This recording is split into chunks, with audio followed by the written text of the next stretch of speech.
जिहा मैं पिछोकड़ दसना चाहूँगा। 9.5 साल हो गए इन्होंने कालका एंड कंपनी सरसा कालका एंड कंपनी दिल्ली गुरुद्वारा प्रबंधक कमेटी का प्रबंध संभाल और 8.5 साल हो गए 9 साल ही हो गए टीचरों का ते दिल्ली गुरुद्वारा कमेटी का आपस वोटां दे विच खैबाजी चल रही है। दिल्ली गुरुद्वारा कमेटी के इन्हां प्रबंधकों ने टीचरों को तनख्वाहां नहीं दित्तियां, रिटायर होने वाले बंदे नूं ग्रैचुटी नहीं दी, जो भी उन्होंने हिसाब बनता है इन्होंने देने तो इनकार कर दिया। जब लिख के दी भी असी 1 फरवरी 2013 तो लागू कर देंगे, साडी इस चिट्ठी नूं सरदार अवतार सिंह हित ने भी कन्फर्म किया भाई असी अपनी 13 की जित तो बाद असी होटल दे विच असी फंक्शन किया सी, उत्थे टीचर सारे मौजूद सन और उन्होंने टीचरों दे विच अवतार सिंह हित ने एक कन्फर्म किया भाई असी 6th पे कमीशन 1 फरवरी तो लागू करांगे, जिहड़ा कि टीचरों वालों बहुत गर्मजोशी के नाल एक्सैप्ट किया गया। पर जब उन्होंने देण की गल की सर अवतार सिंह हित उस वक्त उन्होंने चेयरमैन बनाया सी इस कमेटी का, तो सरसे ने साफ देण तो इनकार करता क्योंकि ये भी एक जनरल सैकटरी एक इंपॉर्टेंट कंपोनेंट है दिल्ली गुरुद्वारा कमेटी का। जे ये नहीं चाहेगा तो पैसे नहीं दिते जा सकते किसी भी सूरत दे विच। तो इन्होंने पेमेंट नहीं की, टीचरों ने आके मंग की, इन्होंने इनकार करता, उन्होंने को सवाए कोर्ट से जाण दे कोई रास्ता नहीं सी। वो कोर्ट चले गए, इन्होंने इस केस की पैरवी भी ठीक ना की, लिहाजा स्नोबॉल करदे एक केस जिहड़ा बहुत वड्डा बन गया और पिछले तकरीबन 1.5 साल तो ये सिर्फ अगली डेट की लड़ाई जी है दिल्ली गुरुद्वारा कमेटी है ये लड़ रही है भी सानू किसी तरीके अगले 15-20 दिन की 1 महीने की डेट मिल जाए। मसले नूं सुलटाण वाले पासे ये बिल्कुल नहीं जा रहे क्योंकि जे मसले नूं सुलटांदे इन्हां कोल बाकी पैसे नहीं बचते अपने खाण वास्ते, क्योंकि आप माल खाना है, मैंबरां नूं खवाना है, इस करके ये पैसा जिहड़ा है नहीं दे रहे। और गल इत्थों तक वध गई कि इन्होंने लिख के दे दिता हाई कोर्ट दे विच भी ये साडे स्कूल ही नहीं है डिसओन कर दिता, जिहड़ी कि एक इनडिसेंसी दी हाइट है, बेवकूफ़ी दी हाइट है भी तुसी अपनी औलाद अपने बच्चों को तुसी डिसओन कर दिता है। दिल्ली सिख गुरुद्वारा कमेटी लैजिटिमेट ओनर हैगी स्कूलों की, एक सोसाइटी जी बनी है टैक्नीकल गल करके बनी सी भाई जगह जी है वो मंदिर गुरुद्वारे नहीं दे सकते सोसाइटी को दे देंगे। सोसाइटी भी दिल्ली गुरुद्वारा कमेटी की एक अंग है। सारे स्कूल दिल्ली गुरुद्वारा कमेटी दे सोसाइटी दिल्ली गुरुद्वारा कमेटी ने बनाए। कल इन्हां दी डेट सी, तुसी इन्हां दी गल देखो, एक बेग कागज इहदे विच अकाउंट बना के टेबल दे दिता जज साहब नूं। हुण जद तुसी कागज दिओगे जज साहब नूं उहदे विच रकमां 76 करोड़ ते 54 करोड़ रुपए दियां लिखोगे ते जज ने एक बारी उस कागज नूं जरूर देखणगे, वो भी इन्हां दे नामी वकील देणगे ते जज ने कहा जी मैं इसकी तहकीकात करांगा, तहकीकात करके मैं अगली डेट ते मैं देखांगा भी की है। ये अकाउंट दे विच हरविंदर सिंह दे वक्त इन्होंने 7.5 करोड़ की देणदारी दस दी 2006 की, सरदार परमजीत सिंह सरना की 75.5 की दस दी, सार मनजीत सिंह की इन्होंने 54 करोड़ रुपए की दस दी, मनजिंदर सिंह सरसा की 2 करोड़ रुपए की। जड़ा असल माल लुटन वाला लुटेरा है वो खाली 2 करोड़ रुपया। चलो 2 करोड़ रुपया बनया। हरमीत सिंह कालका की खाली 13 करोड़ रुपए। हरमीत सिंह कालका तकरीबन पिछले 8-9 साल तो किसी ना किसी रूप दे विच एजुकेशन दे नाल संबंध हैगा दिल्ली गुरुद्वारा कमेटी वालों। ये अकाउंट किसने बनाया है किसी नूं नहीं पता। ये अकाउंट किवें बने है किसी नूं नहीं पता। ये अकाउंट किसने चेक किया है किसी ने नहीं किया।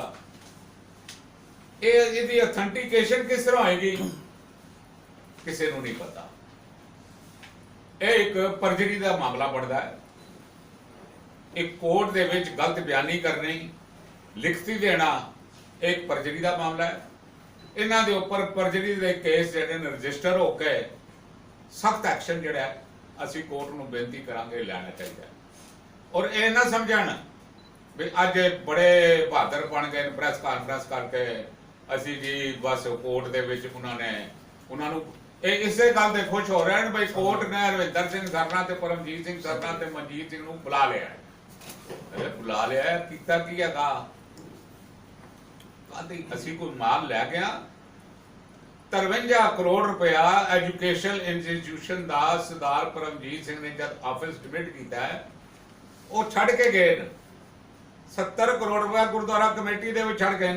1-2 करोड़ प्लस एंड माइनस हो सकता है, नो प्रॉब्लम। वो पैसा तो दिल्ली कमेटी दे पिया होया। तुसी दसो ये पैसा तुसी खा के कित्थे चले गए हो। जेड़ा 125 करोड़ छड़ गया वो कित्थे गया। जेड़ा 250-300 करोड़ आना सी वो 200-300 करोड़ रुपए का तुहाडे ते कर्जा चढ़ गया। तुसी इतना पैसा 800-900 करोड़ रुपया दिल्ली गुरुद्वारा कमेटी का संगतां दे खा के कित्थे चले गए। और कोरोना दे विच करोड़ां अरबां रुपये तुहाडे कोल आए वो रुपये कित्थे चले गए। Where the money has gone. तुहाडे लिखण नाल कोई गल बनेगी। मैं एक पेपर दे दिया जी मैं 20 करोड़ रुपए सरसे को लैना तो मान लेगा। तुसी एक वेख ए पिया paper this is the paper मैं प्रैस नूं दस रहा। इन्हां दे विच इतनी हिम्मत नहीं है कि इनू दिल्ली गुरुद्वारा कमेटी के लैटर हेड भी दे सकन। एक प्लेन पेपर के उपर दे दिता है। किसने बनाया किवें बनया किसी को कोई पता नहीं है। असीं लिहाजा इन्हां दे इस पेपर नूं इस ठगी नूं देखते हुए नाओ सानू जिहड़े साडे मित्र सन दोस्त सन सलाहकार सन उन्होंने सानू एक सलाह दी सी भाई सरना साहब तुसी इस केस दे विच अपना मूँह नहीं खोलना क्योंकि एक केस जिहड़ा गलत दिशा वल जा रहा है। किसे कोई मौका ना दो भी एक जी सरने ने केस खराब करता है। बिल्कुल चुप। असी अपनी जबान बंद रखी है। असी चाह के भी इस केस दे विच इंटरवीन नहीं किया। जब इन्होंने एफिडेविट दिता भाई ये स्कूल साडे नहीं असी ये कोर्ट दे विच इंटरवीन करना चाहते सी भाई बीइंग पास्ट प्रेजिडेंट्स असी हुण ओथ कहना चाहते हैं भाई ये स्कूल दिल्ली गुरुद्वारा कमेटी दे हुण ओथ असी कहना चाहते हैं पर असी फिर भी नहीं कहा। प्रेस दे विच जरूर बयान दिता पर असी कोर्ट दे विच इंटरवीन नहीं किया। नाउ इन्होंने सानू मजबूर किया कोर्ट दे विच असी इंटरवीन करांगे। मैं वो गल कहनी नहीं चाहता। कुछ गल्लां जसमीत सिंह कह सकता मैं नहीं कह सकता।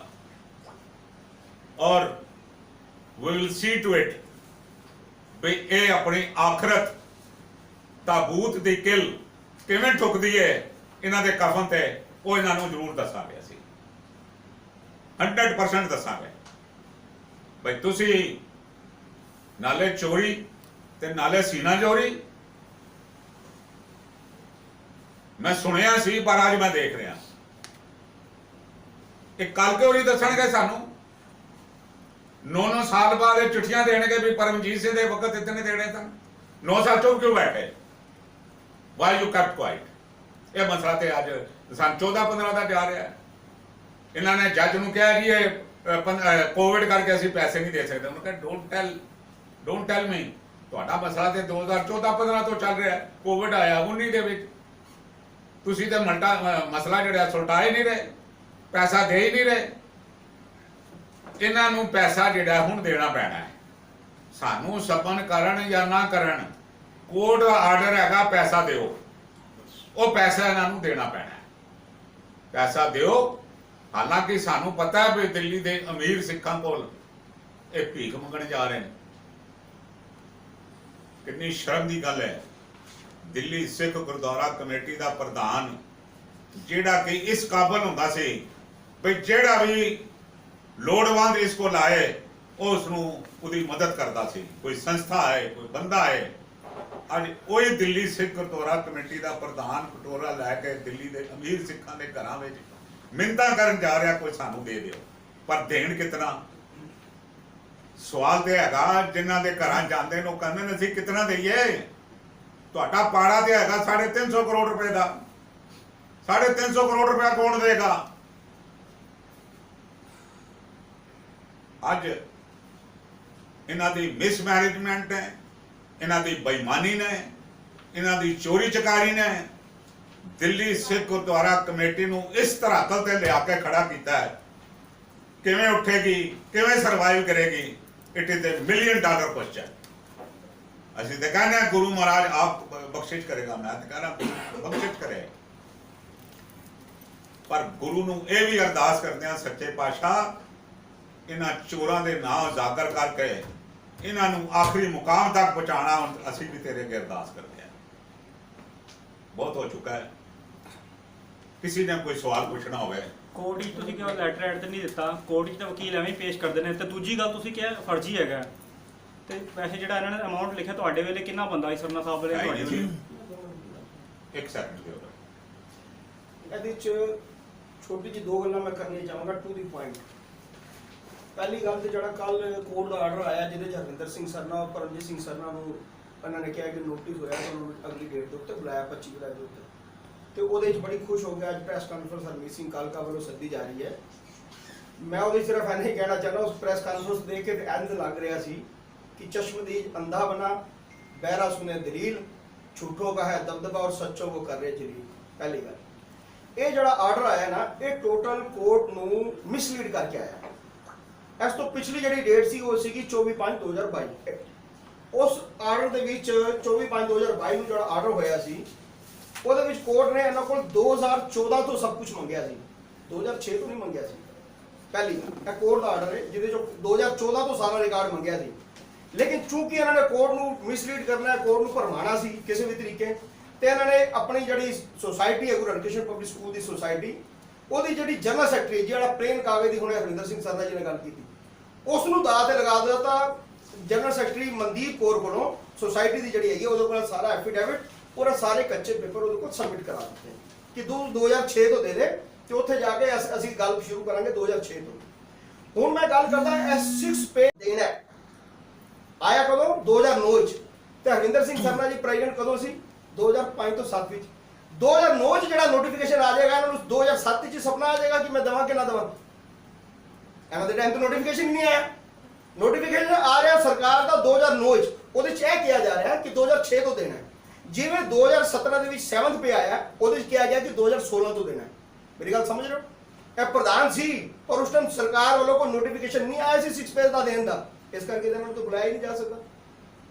ਨੋਟੀਫਿਕੇਸ਼ਨ 2009 ਚ ਆਇਆ, ਉਸ ਟਾਈਮ ਪਰਮਜੀਤ ਸਿੰਘ ਸਰਨਾ ਪ੍ਰਧਾਨ ਸੀ। ਇਹ ਤਾਂ ਟਰਮ ਆਪਣੀ ਕਰ ਚੁੱਕੇ ਸੀ, ਪਹਿਲੀ ਗੱਲ ਖਤਮ ਹੋ ਗਈ। 2017 ਦੇ ਵਿੱਚ 6 ਪੇ ਆਂਦਾ ਕਿ 2016 ਤੋਂ ਦੇਣਾ ਹੈ, ਲੇਕਿਨ ਇਹਨਾਂ ਨੇ ਅੱਜ ਤੱਕ ਕੋਈ ਐਫਰਟਸ ਨਹੀਂ ਕੀਤੇ, ਕੋਈ ਫੀਸਾਂ ਵਧਾਉਣਾ, ਕੋਈ ਹੋਰ ਬਾਕੀ ਚੀਜ਼ਾਂ ਨਾਲ ਕਿ ਅਸੀਂ 6 ਪੇ ਨੂੰ ਕਿਵੇਂ ਇੰਪਲੀਮੈਂਟ ਕਰਨਾਗੇ। ਨਾ ਕੋਈ DOE ਨੂੰ ਚਿੱਠੀ ਲਿਖੀ, ਡਾਇਰੈਕਟਰ ਆਫ ਐਜੂਕੇਸ਼ਨ ਨੂੰ ਕੋਈ ਚਿੱਠੀ ਲਿਖੀ, ਨਾ ਕੋਈ ਐਫਰਟਸ ਕੀਤੇ ਗਏ। ਅਗਰ ਐਕਚੁਅਲੀ ਚ ਇਹ ਸਕੂਲਾਂ ਨੂੰ ਜਾਂ ਬਚਾਉਣ ਦੇ ਚੱਕਰ ਵਿੱਚ ਇਹਨਾਂ ਦਾ ਦਿਮਾਗ ਹੁੰਦਾ ਤੇ ਮੈਂ ਸਮਝਦਾ ਕਿ ਇਹ ਹੁਣ ਤੱਕ ਇਹ ਸਾਰਾ ਕੁਝ ਕਾਰਵਾਈ ਕਰ ਚੁੱਕੇ ਹੁੰਦੇ, ਬੱਚਿਆਂ ਦੀ ਫੀਸਾਂ ਵਧਾ ਚੁੱਕੇ ਹੁੰਦੇ, ਉਸ ਕੰਮ ਨੂੰ ਠੀਕ ਤਰੀਕੇ ਨਾਲ ਲੈ ਲਿਆ ਹੁੰਦਾ। ਹੁਣ ਮੈਂ ਗੱਲ ਕਰਦਾ ਸਰਦਾਰ ਪਰਮਜੀਤ ਸਿੰਘ ਸਰਨਾ ਜੀ ਜਦੋਂ ਪ੍ਰਧਾਨ ਸੀ 2009 ਤੋਂ ਲੈ ਕੇ 2013 ਅਗਲੀ ਟਰਮ ਨੂੰ ਲੈਣੇ ਆ। 2009 ਤੋਂ 2013 ਦੇ ਵਿੱਚ ਜਦੋਂ ਪਹਿਲਾ ਕੇਸ ਸੈਣੀ ਵੱਲੋਂ ਪਾਇਆ ਗਿਆ, ਮੈਨੂੰ ਪੂਰਾ ਨਾਮ ਨਹੀਂ ਪਤਾ, 2009 ਦੇ ਵਿੱਚ ਪਾਇਆ ਗਿਆ। ਜਦੋਂ ਇੰਪਲੀਮੈਂਟ ਹੋਇਆ, ਮਤਲਬ ਨੋਟੀਫਿਕੇਸ਼ਨ ਆਇਆ, ਨੋਟੀਫਿਕੇਸ਼ਨ ਹੁੰਦੇ ਹੀ ਤੁਰੰਤ ਉਹਦੇ ਵੱਲੋਂ ਕੇਸ ਪਾਤਾ ਗਿਆ। ਉਹਦਾ ਕੇਸ ਜਦੋਂ ਅਲਾਉ ਹੁੰਦਾ 2010 ਦੇ ਵਿੱਚ, ਤੇ ਅਸੀਂ ਚੂੰਕਿ ਚਾਹੁੰਦੇ ਸੀ ਕਿ ਸਾਡੇ ਜਿਹੜੇ ਸਕੂਲ ਨੇ ਉਹਨਾਂ ਦੇ ਵਿੱਚ ਇੰਨੀਆਂ ਫੀਸਾਂ ਨਹੀਂ ਨੇ, ਅਸੀਂ ਇਹ ਸਾਰਾ ਕੁਝ 6 ਪੇ ਨਹੀਂ ਦੇ ਸਕਦੇ, ਅਸੀਂ ਆਪਣੀ ਤਰਫੋਂ ਆਪਣੇ ਰਾਈਟ ਵਾਸਤੇ ਸਕੂਲਾਂ ਦੇ ਦੇਖ ਕੇ ਕਿ ਇਹ ਪੈਸੇ ਅਗਰ ਇੰਨਾ ਦੇ ਦਾਂਗੇ ਤਾਂ ਸਾਡੇ ਸਕੂਲ ਸਰਵਾਈਵ ਨਹੀਂ ਕਰ ਪਾਣਗੇ, ਅਸੀਂ ਉਹਨੂੰ ਕੋਰਟ ਹੀ ਚਲੇ ਗਏ, DB ਚਲੋ ਅਸੀਂ ਸਾਡਾ ਕੇਸ ਰਿਜੈਕਟ ਹੋ ਗਿਆ, ਕੋਈ ਗੱਲ ਨਹੀਂ, ਅਸੀਂ ਉਹਦੇ ਬਾਅਦ ਸੁਪਰੀਮ ਕੋਰਟ ਚਲੇ ਗਏ। ਸੁਪਰੀਮ ਕੋਰਟ ਦੇ ਵਿੱਚ ਜਦੋਂ ਕੇਸ ਚੱਲ ਰਿਹਾ ਹੈ, ਜਦੋਂ ਅਪੀਲ ਚੱਲ ਰਹੀ ਹੈ, ਸੁਪਰੀਮ ਕੋਰਟ ਤੋਂ ਜੋ ਵੀ ਡਾਇਰੈਕਸ਼ਨਸ ਆ ਰਹੀਆਂ ਨੇ, ਡੀਓ ਨੂੰ ਅਸੀਂ ਚਿੱਠੀ ਲਿਖ ਦਿੰਦੇ ਹਾਂ ਡਾਇਰੈਕਟਰ ਆਫ ਐਜੂਕੇਸ਼ਨ ਨੂੰ ਕਿ ਠੀਕ ਹੈ ਜੀ, ਅਗਰ ਕੋਰਟ ਕਹੇਗੀ ਤੇ ਆਪਾਂ ਨੂੰ 2013 ਫਰਵਰੀ ਦੇ ਵਿੱਚ ਲਾਗੂ ਕਰ ਦਿਆਂਗੇ। ਹੁਣ ਅਸੀਂ ਆਪਣੀ ਰੈਮਡੀ ਤੇ ਲੱਭ ਰਹੇ ਹਾਂ ਨਾ, ਅਸੀਂ ਭੱਜੇ ਤੇ ਨਹੀਂ ਨਾ ਮਸਲੇ ਤੋਂ। ਰੈਮਡੀ ਲੱਭਣਾ ਜਿਵੇਂ ਟੀਚਰਸ ਦਾ, ਸਟਾਫ ਦਾ, ਕਿ ਉਵੇਂ ਸਾਡਾ ਵੀ ਹੱਕ ਸੀ। ਅਸੀਂ ਸਕੂਲਾਂ ਨੂੰ ਸਾਰਿਆਂ ਨੂੰ ਸਰਵਾਈਵ ਕਰਨਾ ਸੀ, ਏਡਡ ਸਕੂਲ ਵੀ ਨੇ, ਹੋਰ ਵੀ ਕਈ ਤਰ੍ਹਾਂ ਦੇ ਖਰਚੇ ਨੇ ਜਿਨ੍ਹਾਂ ਨੂੰ ਅਸੀਂ ਐਜੂਕੇਸ਼ਨ ਨੂੰ ਲੈ ਕੇ ਫੈਸਲੇ ਕਰਨੇ ਸੀ। ਅਸੀਂ ਰੈਮਡੀ ਲੱਭ ਰਹੇ ਸੀ, ਅਸੀਂ ਭੱਜੇ ਨਹੀਂ। ਲੇਕਿਨ ਸਾਡੇ ਤੋਂ ਬਾਅਦ ਨਾ ਇਹਨਾਂ ਨੇ ਕੋਰਟ ਦੇ ਵਿੱਚ ਉਸ ਕੇਸ ਨੂੰ ਸੰਭਾਲਿਆ, ਨਾ ਇਹਨਾਂ ਨੇ ਜਿਹੜਾ ਪੈਸਾ ਸਕੂਲਾਂ ਦੇ ਵਿੱਚ ਅਸੀਂ ਛੋੜ ਕੇ ਗਏ ਸੀ 49 ਕਰੋੜ 52 ਕਰੋੜ, ਜਿਹੜਾ ਗੁਰਦੁਆਰਾ ਕਮੇਟੀ 75 ਕਰੋੜ ਛੋੜ ਕੇ ਜੀ, ਉਹਨੂੰ ਠੀਕ ਢੰਗ ਨਾਲ ਲਿਆ। ਅਸਲ ਗੱਲ ਤੇ ਹੈਗੀ ਕਿ ਇਹਨਾਂ ਨੂੰ ਸਕੂਲਾਂ ਨੂੰ ਬਚਾਉਣ ਦਾ ਇਹਨਾਂ ਦਾ ਕੋਈ ਮਸਲਾ ਨਹੀਂ ਸੀ। ਪੈਸੇ ਜਿਵੇਂ ਪਾਲੀ ਜੀ ਨੇ ਹੁਣੇ ਦੱਸਿਆ ਕਿ ਉਹਨਾਂ ਨੇ ਸਿਰਫ ਖਾਣੇ ਸੀ ਔਰ ਸਿਰਫ ਕਰਨੇ ਸੀ, ਉਹਨਾਂ ਦਾ ਅਸਲੀ ਮਕਸਦ ਇਹੀ ਸੀ। ਅਦਰਵਾਈਜ਼ ਇਹ ਚੀਜ਼ਾਂ ਅਗਰ ਨਾ ਹੁੰਦੀਆਂ ਤਾਂ ਗਵਰਨਮੈਂਟ ਸਕੂਲ ਵੀ ਜਿਸ ਹਾਲਾਤ ਵਿੱਚ ਖੜੇ ਨੇ, ਏਡਡ ਸਕੂਲ 2.5 ਲੱਖ ਰੁਪਏ ਮਹੀਨਾ ਨੂੰ ਨਹੀਂ ਦਿੱਤਾ ਜਾ ਰਿਹਾ, ਕਿ ਉੱਥੇ ਐਜੂਕੇਸ਼ਨ ਦਾ ਲੰਗਰ ਨਹੀਂ ਚੱਲ ਰਿਹਾ? ਉੱਥੇ ਵੀ ਐਜੂਕੇਸ਼ਨ ਦਾ ਲੰਗਰ ਹੈ, ਉੱਥੇ ਵੀ ਗਰੀਬ ਬੱਚਾ ਪੜ੍ਹਨ ਆਉਂਦਾ ਹੈ। ਗੁਰੂ ਤੇਗ ਬਹਾਦਰ ਸਾਹਿਬ ਦੇ ਨਾਂ ਦੇ ਉੱਤੇ ਸਕੂਲ ਨੇ, ਕਿ ਕਾਲਜਾਂ ਦੇ ਵਿੱਚ ਜਿਹੜਾ ਕਰੋੜੋ ਰੁਪਈਆ ਪੈਂਡਿੰਗ ਹੋ ਗਿਆ 5% ਨਾ ਦੇਣ ਕਰਕੇ, ਉੱਥੇ ਐਜੂਕੇਸ਼ਨ ਦਾ ਲੰਗਰ ਨਹੀਂ ਚੱਲ ਰਿਹਾ। ਅਸਲ ਗੱਲ ਹੈਗੀ ਕਿ ਇਹਨਾਂ ਨੇ ਚੋਰੀ ਚਕਾਰੀ ਕਰਕੇ ਜਿਸ ਤਰੀਕੇ ਨਾਲ ਆਪਣਾ ਮਕਸਦ ਇਹਨਾਂ ਦਾ ਜਿਹੜਾ ਹਾਲ ਸੀ ਉਸ ਪਾਸੇ ਧਿਆਨ ਦਿਆ, ਔਰ ਹਰ ਵਾਰੀ ਕੋਈ ਨਾ ਕੋਈ ਨਵੀਂ ਡੇਟ ਲਾਈਨ ਦੇ ਰਿਹਾ। ਪਹਿਲੀ ਗੱਲ ਤੇ ਜਿਹੜੀ ਮੈਂ ਬਿਲਕੁਲ ਕਲੀਅਰ ਕੀਤੀ ਕਿ ਨੋਟੀਫਿਕੇਸ਼ਨ 6ਵੇਂ ਪੇ ਕਮਿਸ਼ਨ ਦਾ ਆਇਆ 2009 ਵਿੱਚ, ਹਰਵਿੰਦਰ ਸਿੰਘ ਸਰਨਾ ਪ੍ਰਧਾਨ ਸੀਗੇ 2005 ਤੋਂ 7 ਵਿੱਚ। 2009 ਦੇ ਨੋਟੀਫਿਕੇਸ਼ਨ ਵਿੱਚ ਇਹ ਕਿਹਾ ਸੀ 6 ਤੋਂ ਦੇਣਾ ਹੈ, 5 ਔਰ 7 ਦਾ ਉਹਦੇ ਕੋਈ ਤਾਲੁਕ ਨਹੀਂ ਸੀ, ਤੇ ਉਸ ਕਰਕੇ ਉਸ ਟਾਈਮ ਸਿੱਧੇ ਸਿੱਧੇ ਇਹ ਤਾਂ ਬਾਹਰ ਹੋ ਗਏ। ਤੇ ਬਾਕੀ ਅਸੀਂ ਸਾਰਾ ਕੁਝ ਤੁਹਾਡੇ ਸਾਹਮਣੇ ਰੱਖ ਹੀ ਦਿੱਤਾ। ਇਹ ਸਿਰਫ ਇੱਕ ਇਹਨਾਂ ਦੀ ਟੈਕਸਿਸ ਹੈ ਕਿ ਕਿਸੇ ਤਰੀਕੇ ਵੀ ਇਸ ਮਾਮਲੇ ਨੂੰ ਭਰਮਾਣਾ। ਦੇਖੋ ਜੀ, ਅਸੀਂ ਤੁਹਾਡੇ ਮਾਧਿਅਮ ਤੁਸੀਂ ਇਹ ਅਕਾਊਂਟ ਬਾਰੇ ਕੋਰਟ ਨੂੰ ਦਿੱਲੀ ਗੁਰਦੁਆਰਾ ਕਮੇਟੀ ਦੇ ਪ੍ਰਬੰਧ ਵਾਸਤੇ ਆਰਬਿਟਰੇਟਰ ਮੁਕਰਰ ਕਰਨਾ ਚਾਹੀਦਾ ਹੈ, ਔਰ ਕੋਈ ਵੀ ਰਿਟਾਇਰਡ ਜੱਜ, ਸਿੱਖ ਜੱਜ ਹੈ ਦਿੱਲੀ ਦੇ ਵਿੱਚ, ਜਸਟਿਸ ਸਿਸਤਾਨੀ ਹੈ, ਜਸਟਿਸ ਸੋਢੀ ਹੈ, ਜਸਟਿਸ ਮਨਮੋਹਨ ਸਿੰਘ ਹੈ, ਹਾਂਜੀ, ਔਰ ਇਹਨਾਂ ਦੇ ਵਿੱਚੋਂ ਕਿਸੇ ਨੂੰ ਵੀ ਆਰਬਿਟਰੇਟਰ ਜਿਹੜਾ ਹੈ ਇਹ ਗੱਲ ਮੀਡੀਆ ਤੱਕ ਹੀ ਰਹਿ ਜਾਏਗੀ ਨਾ, ਉੱਥੇ ਤੱਕ ਕਿੱਦਾਂ ਪਹੁੰਚੇਗੀ? ਅਸੀਂ ਤੁਹਾਨੂੰ ਕੀ ਕਿਹਾ, ਹੁਣ ਇਹਨਾਂ ਨੇ ਸਾਡੇ ਹੱਥ ਦੇ ਵਿੱਚ ਇੱਕ ਦੇ ਦਿੱਤੀ ਇਹ ਚੀਜ਼ ਵੀ ਅਸੀਂ ਇੰਟਰਵੀਨ ਕਰਾਂਗੇ। ਪਹਿਲੇ ਅਸੀਂ ਇੰਟਰਵੀਨ ਨਹੀਂ ਸੀ ਕਰਨਾ, ਹੁਣ ਅਸੀਂ ਇਹ ਇੰਟਰਵੀਨ ਕੋਰਟ ਦੇ ਵਿੱਚ ਕਰਾਂਗੇ ਵੀ ਇੱਥੇ ਇੱਕ ਐਡਮਿਨਿਸਟ੍ਰੇਟਰ ਨਿਯੁਕਤ ਕਰਕੇ ਇਹਦੀ ਜਦੋਂ ਤੋਂ ਤੁਸੀਂ ਫੋਰੈਂਸਿਕ ਆਡਿਟਿੰਗ ਕਰਾਣੀ ਹੈ ਕਰਾ ਲਓ, ਭਾਵੇਂ 2005 ਤੋਂ ਕਰਾਓ, 6 ਤੋਂ ਕਰਾਓ, 3 ਤੋਂ ਕਰਾਓ ਔਰ 2022 ਤੱਕ ਕਰਾਓ। ਬਈ where the money has gone, money trail ਨੂੰ ਲੱਭੋ। ਇਹ ਬਣੀਆਂ ਦਾ ਖਾਤਾ ਨਹੀਂ ਹੈ ਜਿਹੜੀਆਂ ਕਿ ਕਿਤਾਬਾਂ ਬੰਦ ਹੋ ਗਈਆਂ ਨੇ, ਇਹ ਦਿੱਲੀ ਗੁਰਦੁਆਰਾ ਕਮੇਟੀ ਦੇ ਖਾਤੇ ਸਾਰਾ ਕੁਝ ਜਿਹੜੇ ਅਕਾਊਂਟਸ ਹੈਗੇ ਇਹ ਉੱਤੇ ਪਏ ਹੋਏ। ਇਹਨਾਂ ਨੇ ਕਿਹੜੀ ਕਿਹੜੀ ਖਰੀਦਾਰੀ ਕੀਤੀ, ਉਹ ਖਰੀਦਾਰੀ ਦੀ ਲੋੜ ਹੈ ਸੀ ਕਿ ਨਹੀਂ ਸੀ, ਕਿਤਨਾ ਪੈਸਾ ਐਡਵਾਂਸ ਦਿੱਤਾ, ਕਿਸ ਨੂੰ ਦਿੱਤਾ, ਫਿਰ ਉਹ ਪੈਸਾ ਲੱਗਿਆ ਕਿ ਨਹੀਂ ਲੱਗਿਆ। ਇਹ ਲੱਖਾਂ ਕਰੋੜਾਂ ਰੁਪਏ ਜਿਹੜਾ ਇਹ ਤੁਹਾਨੂੰ ਇੱਥੋਂ ਲੱਭਣਗੇ। ਔਰ ਜੇ ਅਸੀਂ ਪਲੀ ਪਾਣੀ ਹੈ ਕੋਰਟ ਦੇ ਵਿੱਚ ਬਈ ਇਹਨਾਂ ਦੀ ਫੋਰੈਂਸਿਕ ਆਡਿਟਿੰਗ ਹੋਣੀ ਚਾਹੀਦੀ ਹੈ। ਕੱਲ ਕਾ ਕੀ ਸਮਝਦਾ ਹੈ ਇਹ ਬਈ ਮਹੀਨਾ ਅੱਗੇ ਪਾ ਲਵਾਂਗਾ ਫਿਰ ਮਹੀਨਾ ਨਹੀਂ ਆਏਗਾ। ਇਹ 5 ਜੁਲਾਈ ਵੀ ਆਏਗੀ, 5 ਅਗਸਤ ਵੀ ਆਏਗੀ। ਜੇ ਇਹਦਾ ਹਿਸਾਬ ਕਿਤਾਬ ਹੋਣਾ, ਗੁਰੂ ਮਹਾਰਾਜ ਨੇ ਨੀਅਤ ਕੀਤਾ ਤੇ ਸਾਨੂੰ 5 ਅਗਸਤ ਵੀ ਮਨਜ਼ੂਰ ਹੈ, ਡੇਢ ਬੇਸ਼ੱਕ ਇਹ ਅੱਗੇ ਕਰ ਲਵੇ ਆਡਿਟਿੰਗ ਸ਼ੁਰੂ ਕਰਾਏ। ਸਾਨੂੰ ਤੇ ਇਹਨਾਂ ਨੇ ਅੱਜ ਤੱਕ ਉਹ ਜਿਹੜੀ ਡਿਲਾਈਟ ਕੋਲੋਂ ਆਡਿਟਿੰਗ ਕਰਾਈ ਹੈ ਉਹ ਨਹੀਂ ਇਹਨਾਂ ਨੇ ਸਾਨੂੰ ਰਿਪੋਰਟ ਦਿੱਤੀ, ਉਹ ਨਹੀਂ ਪਬਲਿਕ ਕੀਤੀ ਇਹਨਾਂ ਨੇ। ਬਈ ਉਸੇ 'ਚ ਵੀ ਉਹਦੇ ਪਹਿਲੀ ਮੱਧ ਸੀ ਉਹਨਾਂ ਨੇ ਕਿਹਾ ਤੇ ਤੁਸੀਂ ਪੈਸੇ ਦੀ ਚੋਰੀ ਚਕਾਰੀ ਕੀਤੀ ਹੈਗੀ। ਜਿਤਨਾ ਪੈਸਾ ਅਕਾਊਂਟ ਦੇ ਵਿੱਚ ਪਿਆ ਹੋਇਆ ਉਹ ਪੈਸਾ ਅਸਲ ਦੇ ਵਿੱਚ ਗੁਰਦੁਆਰਾ ਕਮੇਟੀ ਵਿੱਚ ਮੌਜੂਦ ਨਹੀਂ ਹੈਗਾ। ਉਹਨਾਂ ਨੇ ਲਿਖਿਆ ਆਪਣੀ ਪਹਿਲੀ ਲਾਈਨ ਵਿੱਚ, ਉਹ ਪੈਸਾ ਇਹ ਖਾ ਜਾਂਦੇ ਸਨ। ਇਸ ਕਰਕੇ ਨਵੰਬਰ ਵਿੱਚ ਵੀ ਦੂਸਰੀ ਵਾਰ 14 ਨਵੰਬਰ ਨੂੰ ਗੱਲ ਹੋਈ ਸੀ ਜਦ ਇਹਨਾਂ ਦਾ ਪੈਸਾ ਫੜਿਆ ਗਿਆ ਸੀ, ਕੋਈ ਪੈਸੇ ਨਹੀਂ ਸਨ, ਤਾਂ ਵੀ ਇਹ ਸਪਾਟ ਫ੍ਰੀ ਚਲੇ ਗਏ। ਸਰਕਾਰ ਦੀ ਮਦਦ ਨਾਲ ਗਏ, ਪੁਲਿਸ ਦੀ ਮਦਦ ਨਾਲ ਗਏ, ਚਲੇ ਗਏ। ਪਰ ਅਸੀਂ ਗੱਲ ਇਹ ਕਰਨੀ ਚਾਹੁੰਦੇ ਹਾਂ ਵੀ ਅਸੀਂ ਇਹ ਸਾਰੀਆਂ ਚੀਜ਼ਾਂ ਦੇ ਸਵਾਲ ਹੁਣ ਮੰਗਾਂਗੇ, ਕੋਰਟ ਦੇ ਵਿੱਚ ਵੀ ਮੰਗਾਂਗੇ। ਅਸੀਂ ਵੈਲਕਮ ਕਰਦੇ ਹਾਂ ਜਿਹੜਾ ਇਹਨਾਂ ਨੇ ਹਿਸਾਬ ਦਿੱਤਾ ਹੈ, ਬੜੀ ਅੱਛੀ ਗੱਲ ਕੀਤੀ ਨੇ। ਸਾਡੇ ਕੋਲ ਹੁਣ ਚੰਗੀ ਤਰ੍ਹਾਂ ਗੱਲ ਕਰਨ ਦਾ ਮੌਕਾ ਜਿਹੜਾ ਇਹ ਸਾਡੇ ਕੋਲ ਆ ਚੁੱਕਾ ਹੈ। ਸੋ ਜਿਹੜੀ 2012 ਜਾਂ 13 ਵਾਲੀ ਕਾਪੀ ਜਿਹੜੀ ਐਜੂਕੇਸ਼ਨ ਡਾਇਰੈਕਟਰ ਨੂੰ ਦਿੱਤੀ ਸੀ ਉਹ ਮੈਂ ਇੰਝ ਹੈਗਾ, ਮੇਰਾ ਜਿਹੜਾ ਵਕੀਲ ਸੀ ਉਹ ਭੱਜ ਗਿਆ ਤੇ ਮੇਰੇ ਕੋਲ ਕਾਪੀ ਜਿਹੜੀ ਹੈਗੀ ਹਾਂਜੀ ਦੇ ਦਿਆਂਗੇ ਤੁਹਾਨੂੰ ਕਾਪੀ। ਅਸੀਂ ਲੈਟਰ ਤੁਹਾਨੂੰ ਵੈਸੇ ਅੱਗੇ 3-4 ਵਾਰ ਦੇ ਬੈਠੇ ਹਾਂ ਅਸੀਂ, ਪਰ ਫਿਰ ਵੀ ਅਸੀਂ ਤੁਹਾਨੂੰ ਦੇ ਦਿਆਂਗੇ।